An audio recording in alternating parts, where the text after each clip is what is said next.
providing 2 ladder trucks frontline for our city. We cannot be operating 1 ladder truck frontline and receive the points that they would think we need for this ISO rating. So I said to Wes, I said, Wes, we're not going to buy a platform truck just to maintain the 1 rating. If that's the case, we will go to 2 because it's expensive. It's $1.2 million, $1,250,000. We just go to a 2. We'll have to be a 2. Unless there's a true need. Well, this is where you get into our 250 3- or 4-story buildings and where you get into our big boxes. And in speaking with Jeremy Goodman at Fire Association and with Wes, they're saying this is not about just maintaining the ISO rating.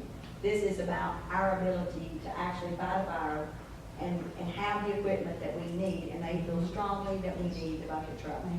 So, with that, I have had Wes call Pierce, which is our current manufacturer, and say, what does it cost to get the current platform? And it is $1,250,000. In looking at our current budget, Janina has worked with our financial advisors. What they have recommended, and it's something we've used before but we don't use often, and that is the use of tax notes, short-term tax notes. It's a short-term financing. There is no rating. There's not a whole lot of you simply go to a financing institution, the financial advisors do, they take bids, and right now they believe that they can get us the $1.2 million in financing for about 1 to 1.5% interest. I think 1.5 is going to be on the high side. We would finance it for 3 years, so we would have it completely paid for. If we do that, you all know that we have always tried to keep our debt levels level, our debt rate on our tax level. It was 10.009 cents last year. If we do our fire truck, we can still keep our debt level at 9.9 cents. So what we don't want to do is any time that we have some debt drop off or a reduction in our debt, we look out in our 5-year plan and we say, do we have anything that we actually need to issue debt to pay? And if we do, let's make sure that we coincide those, because what you don't want to do is you don't want to go in this year and say, okay, taxpayer, I'm going to give you a 2-cent reduction, and the next year you come back and say, oh, I need that 3 cents back. And then here's your, we try to make sure we keep our debt portion of our tax rate level, and that if we're looking, that we look out far enough to know if we're going to need debt, that we coincide it. We did actually have a reduction coming this year, and so I've looked at this with Janina, and we can do this without raising the debt portion of our tax rate and finance that for a 3-year period. So that would be our recommendation. If we do that, we would actually proceed with that very quickly. We would actually issue the tax notes before the end of the fiscal year. That makes them eligible for the financing in next 2017 budget. And then Wes would immediately place the order for the fire truck. If they have one, sometimes they have chassis already coming down the line that meet their needs, and then they're able to go in and select their options and all of that. And if that were the case, they maybe could get one that's in the 6 months. If they did not have a chassis available, it can take up to 12 months. In the particular case here, Pierce indicates that they have 3 chassis currently available. They certainly won't hold them or reserve them for us if they get another order. But once the budget were approved, then of course they would reserve one for us if one was still available. So we would strongly recommend that you allow us to do something that's a little out of the ordinary and expedite the purchase of that ladder truck. It was due to be replaced in 2019. We would have ordered it in 2018. For delivery in 2019, we would ask you to allow us to order that for 2017 delivery. But now, is that just replacing the existing, or that giving us 2? We will get rid of the 2002. The guys have lost complete confidence in that truck. They want no part of that truck. They don't trust it, quite frankly. It has failed the ladder test. It's back in the shop today. Is there any salvage value or anything to it? Yes. Aluminum, we can run it across the You know what stairs. they think they get for that truck? Because of its issues and its recall, they think that maybe $25,000 or $50,000 will be on the high side of $25,000. Wow. So, not. But if you buy it, you park it in fire lane, people. That's right. That we would not recommend keeping that 2002. What we would do is, with that, what we would do is we would shift one of our engines into reserve, which would give us a great, very dependable engine in reserve. We would have our 2008 plant, our 2005 plant in reserve. We would have our 2017 platform, We would have our 2016 Quint and our 2014 engine front line. So we would have a platform, a Quint, and an engine front line. We would have an engine and 2 Quints reserve. And Peach is good with that, so I'm the And consultant. Peach says that Mike Peach is the consultant, the ISO consultant, and he has said that that would absolutely also allow us to have full credit for our equipment that we're operating. We might add on one. He won't guarantee you what your rating would be, Right, but right. he will guarantee you without it, you But can't. his success rate is very, very Yeah, high. yeah, very good. But I talked to Jeremy, not the fireman, I talked to Jeremy Goodman, who's the Fire Association president, and he is extremely supportive of this and would certainly ask that you all give that consideration. So with all that said, where do you park all of these? How do you put these under cover? Or do they Fire lane. Well, no, Yeah. they do now. I mean, they, Maybe Station 2, they just store them against that far wall and.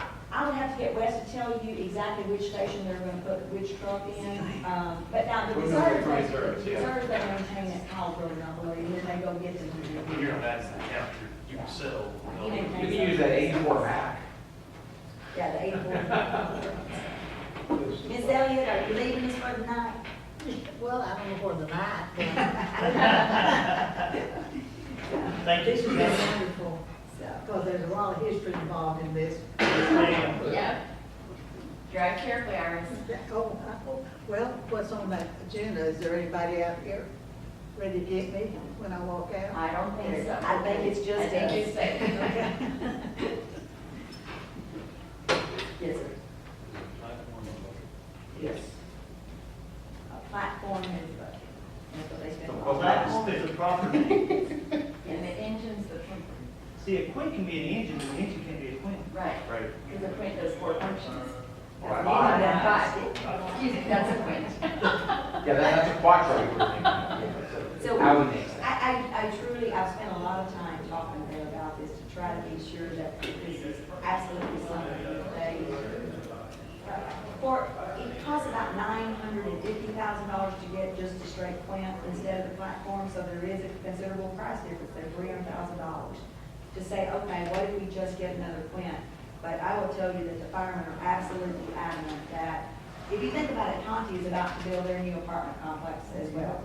And so the number of it, they're about to have even more structures that are going to be 3- and 4-story structures. And Well, so that they, senior one is gonna be. you got the senior 4-story. coming, and so. So is there any deduction on the old stuff then, to send it to a volunteer service or some other company? or- Liability. We certainly have a mechanism, I mean, we auction them off unless we trade them in, and if we trade it back to Pierce, then they would dispose of it to, I'm certain, some other probably fire company that might use it.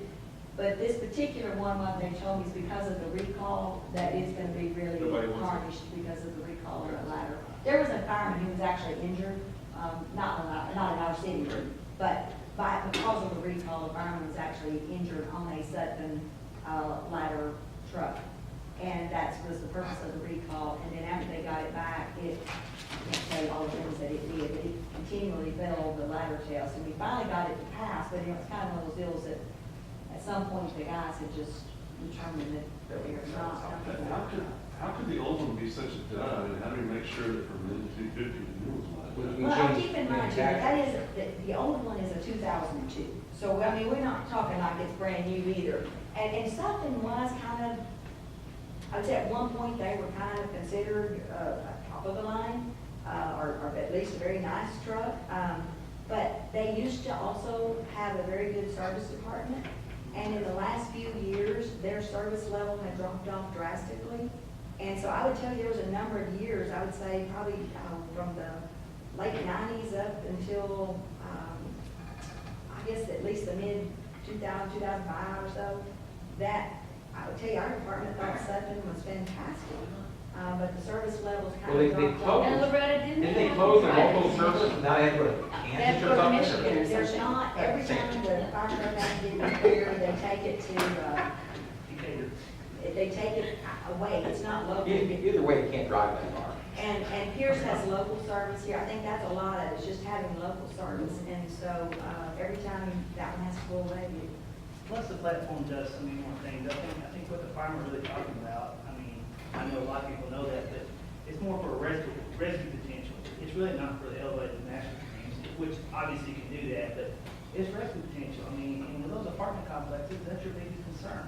And in the fire business, that's your business, is protecting people. And so, you know, I applaud you taking the bull by the horns, if you will, and saying, we've got to do this, and bring it before us and say, I mean, this is what we have to do to protect our citizens and protect our firefighters. So, I applaud you. Well, We'll get a t-shirt from you. Say no to stick ladders.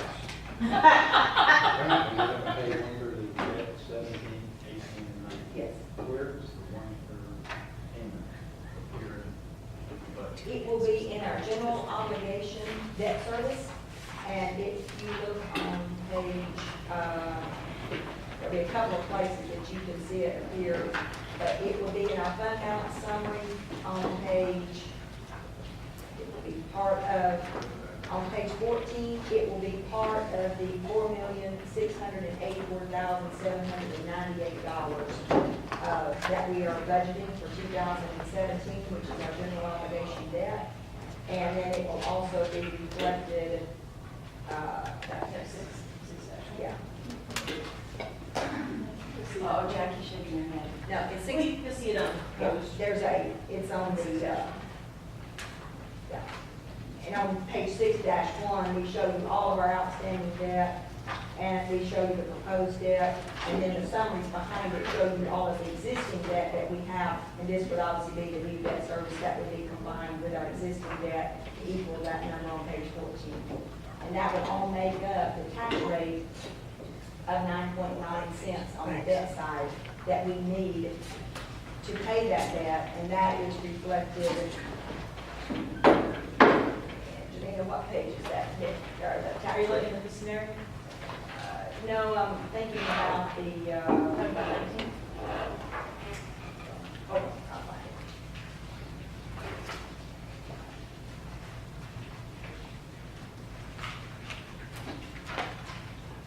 Page 19, yes. This is where we put in our debt requirements, and we come up with our debt rate. And you can see our debt rate last year was 10.00929, which is on line 2 in the first column. And you can see the debt that would be required to service our current debt outstanding plus that fire truck is 0.099447. And so that is the financing piece of it. So, and could you delay other capital projects and borrow the money, you know, from Carbon or something? You could do that, but for 1% interest or so, we just don't think that makes sense. So we're seeing a windfall in property tax, or in value of property, additional property tax revenue. Is any of that increase going to pay this debt? The short answer would be yes, because what you do is you have a starting taxable value, and then you split that into two components. You have your INS part, your debt rate, and you have your operating rate. And so to that value, we're saying we're going to attribute 9.9 cents of our 46.25 cents towards the payment of this fire truck and our existing debt. And we're going to take the remaining 36 cents and we're going to live on it, which is our maintenance and operating piece. That's how it comes together, 46.25 cents. So, let's see if I have anything. I'm taking all of Janina's time. Let's see. I'm She gonna got have to say a word. I love it. This is very important. This big picture, this. When you've heard all of this, I want you, when you go into the detail, we'll go as much of that as you want to go. But there is nothing hidden. There's nothing else to come out. I mean, Janina will just be giving you more than you read. This is everything that's in that budget document that, in our opinion, is significant at all. When I saw the 0.5%, the 0.5% reduction in property tax, I was so happy. But then when I saw the amount of revenue that was going to come in additionally, I wondered why wasn't more? And then I jumped into page 7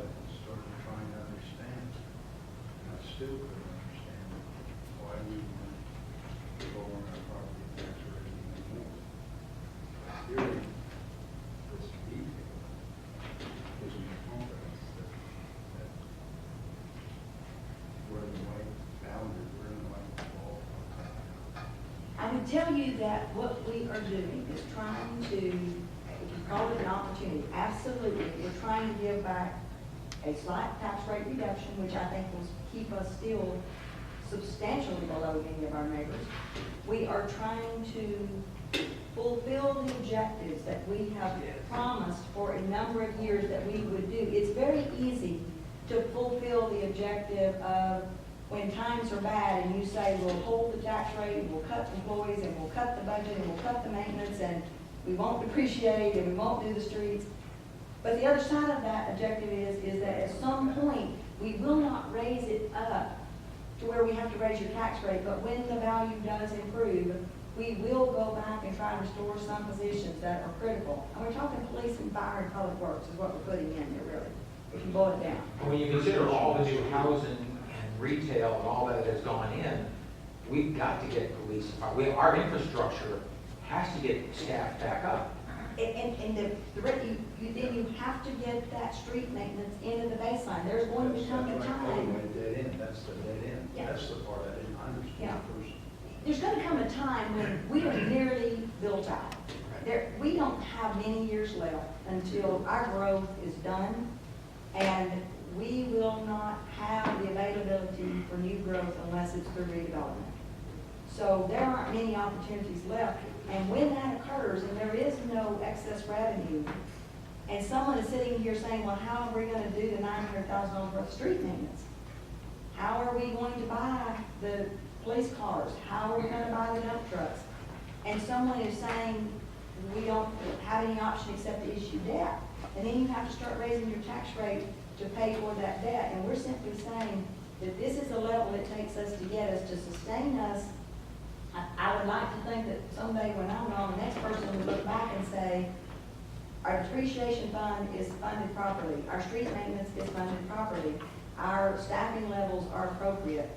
Where you have it all set up and you haven't gone to a 60 or 80 cent tax rate, but you've also not created an artificial hole that someone else has to dig out of for years and years because you deferred your maintenance and because you have inappropriately staffed your departments. And you can absolutely, I think a council could absolutely look like a hero and cut that stuff down, cut everything out, do no maintenance, don't do your water lines, don't do your wastewater lines, don't do your street maintenance, underfund, and you can get by with that for a number of years.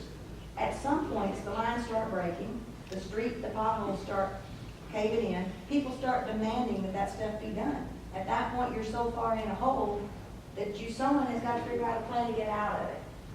So what we are trying really hard to do here is make sure that there's never a place down the road when our growth is done and we're in maintenance mode that we are not set up to be able to continue a very similar, steady path of And then you have a $9 million debt issuance that we know is happening locally. And then if you look at our debt per capita numbers, I'm very impressed with that debt per capita numbers. our debt is very low. And I think, if I leave Janine any time, I guess I'll continue on with the last piece that was gonna hit on our capital in that. And we tried so hard not to do much debt. The next debt sale that you will see us proposing is Bullerizer and Bear Creek and a portion of Ash Lane is going to need a total reconstruction. Those seem like fairly new roads. They are not. They are failing. That's going to be around $5 million. We have looked out for the next 5 years. We have a debt reduction coming in 2019. We would propose in 2018 to issue the bonds, to do the construction work for those 3 projects in 2019. We can do those in 2019 and maintain that level debt rate again. We won't have to raise the tax to be able to do these projects. We would take advantage of the next time we have one of our notes paying off. And so that you're going to see in our capital plan. Our library remodel, which is eligible for EDC funds, because remember our EDC can fund Parks, Library, and Economic Development. We are recommending to cash flow the design of that library in this current budget. Y'all recall we had a big payoff in the EDC of debt, and we said rather than go out and issue new debt, let's take that money and try to save it up to do our EDC projects. So what we're recommending is we take, it's about $147,000, I think, and hire the engineer to design our library remodel. We would do that design in 2017. We would not bid it in 2018 because what we're finding is you've got to complete the design to get good cost estimates. So we would push the construction to 2019, so we have good cost estimates. And then what we would do in 2018 is we will fund the design of the Parks at Texas. Oh, the other piece of the current year budget that we're funding is the Parks at Texas Star Phase 6, which is the synthetic fields or turf fields for our existing fields. We got that in your cash flow out of that debt savings from the EDC for 2017. So this year is the library remodel and to do the synthetic turf on our existing fields at Parks at Texas Star. We do all that with cash. Next year, we would fund the design of the Parks at Texas Star Phase 7, which is the relocation or the final fourplex that we would put over at the Parks at Texas Star and then ultimately, hopefully, at some point do Softball World. So we would fund that design next year, again, with the reduction of the debt, the cash. And then and what we're also doing this year is starting to fund a portion of the library construction next year. And we're also recommending starting to fund a portion of the Parks at Texas Star Phase 7. And we see a plan here where in 17, 18, and 19, between the EDC and the car rental fund, we can cash flow the library, the Parks at Texas Star Phase 6, and the Parks at Texas Star Phase 7, and hopefully not have to issue a penny of debt for any of that. So we would attempt, now what I'm probably going to recommend when the time comes is that we accumulate that money in our car rental CIP for the Parks at Texas Star Phase 7, but then actually allow the EDC to pay back the car rental fund after it finishes the library project and after it finishes Parks at Texas Star Phase 6. Then it can systematically pay back the car rental fund and allow the car rental fund to use that money for other capital projects that are going to be on the horizon. One of those, which is going to be a fire station expansion. The north side of town is eventually going to require an extension of fire station number 1. And Wes, over the course of the next year, will be doing some evaluation of that and hopefully bringing that into our CIP book next year. The things that we're doing right now will set us up for a much better plan of being able to do that, because if we walk in here and say we need to expand the fire station, buy a fire truck, and add 9 firemen, the price tag on that's going to be shocking. But if we can add 3 firemen this year and get a fire truck, and then next year or the year after, if we can add the 3 firemen, and then by 2021 or 2022, and it sounds like way, way far off, but that's really how far out we're looking in 2021, 2022, we're saying we need to expand the fire station. We would have car rental proceeds coming back from the EDC, from their project. We could use them to pay for that fire station expansion. And then you're potentially looking at just those last 3 firemen out there at 2021, something like that.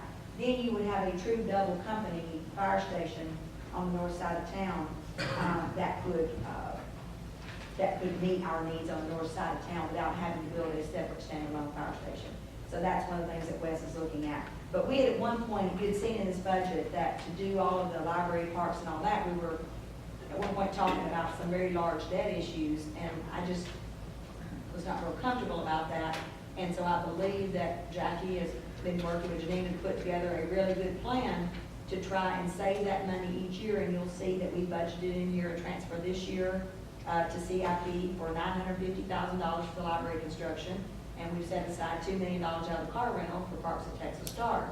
And then next year, we'll do the exact same thing, and we'll do that until we have enough to pay cash, just like we did the Aquatic Center. Just like we're doing for NTE out here at the 183, our water line relocation.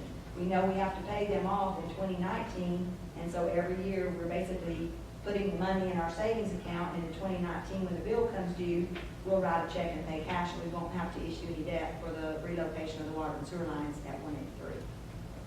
So Jackie and Janina have worked extremely hard to put together a long-term plan on that, and so I think, I got to give time credit. Did you help them with that plan? Sure you did. So